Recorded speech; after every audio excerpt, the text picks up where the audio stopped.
Pour ranger, voilà, j'ai l'humidité, ça vient dehors. Je paye un loyer, mais je suis dehors. Voilà. C'est le quotidien de Sophie.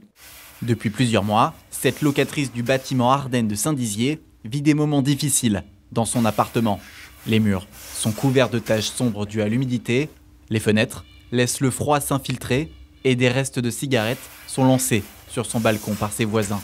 Dans la cuisine, elle retrouve parfois des traces de moisissure sur ses ustensiles. Le chauffage n'est la plupart du temps pas allumé et le froid s'installe de plus en plus à l'arrivée de l'hiver. Malgré cela, Sophie continue de recevoir des factures énergétiques qu'elle juge bien trop élevées. Ça fait longtemps que j'habite ici, mais qu'il y avait des misères cachées. Maintenant, je rencontre des difficultés, des humidités dans le logement, partout j'en ai. Le 1er mai 2023, ils ont attendu que la canalisation pète, il était tard. À 1h du matin, j'étais en train de nettoyer l'eau parce que j'étais bien inondée. Pour Sophie, cela ne s'arrête pas qu'à son logement. Pour elle, tout l'immeuble est impacté. Voilà, je sors là comme je veux, c'est un moulin à vent, voilà, tout le monde peut rentrer comme il veut, voilà. Donc il n'y a pas de sécurité? Non, il n'y a pas de sécurité. Dans les parties communes, les murs sont fissurés et des cafards peuvent circuler dans les escaliers. Les poubelles sont régulièrement vandalisées. À cela s'ajoutent des problèmes de voisinage. Alors dimanche soir, on sortait de chez ma fille. Il était un peu plus de 20h.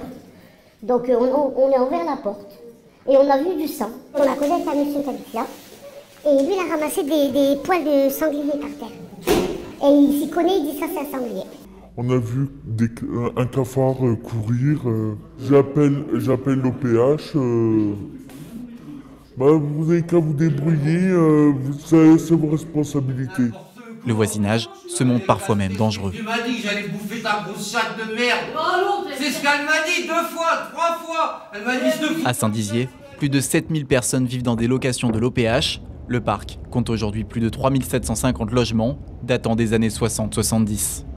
Depuis toujours, l'office est confronté à ce genre de signalement. C'est vrai que c'est les difficultés, les gens ne se parlent plus facilement, il y a aussi cette peur de l'autre. Donc les faire se rencontrer, essayer de voir avec eux ce qui pourrait s'arranger de chacun de leur côté et puis savoir vivre ensemble et accepter l'autre. Pour éviter ce genre de situation, l'OPH a recruté et mis en place plusieurs solutions pour faciliter les remontées d'informations et les échanges. Alors on a des agents de maintien des communs qui passent tous les jours sur l'ensemble du patrimoine, ils sont 7. Eux, c'est surtout du contrôle sécuritaire, s'il y a des troubles constatés, des visualisations de l'ensemble du bâtiment, si nous avons des réparations à effectuer et également voir s'il y a des troubles comme du squat. Pour attendre Noël, Michel Marie, habitant du bâtiment Morvan, a décidé de créer un calendrier de l'Avent pour pointer du doigt certains problèmes. Il y a une dégradation de la qualité de vie, carrément, depuis au fil de ces derniers mois, au fil de ces dernières années, mais vraiment de ces derniers mois. En fait, quand on tire la ficelle, on se rend compte que des problèmes dans ce bâtiment, et il y en a énormément. Que ça soit sur la sécurité, que ça soit sur le sanitaire, que ça soit... Bon, et le gros problème, c'est qu'en face, on n'a pas de réponse. À plusieurs reprises depuis 2016, il contacte l'OPH. À chaque fois, aucune réponse faite par l'office ne le satisfait. C'est dans son bureau qu'il passe plusieurs heures par jour pour confectionner son calendrier de l'Avent.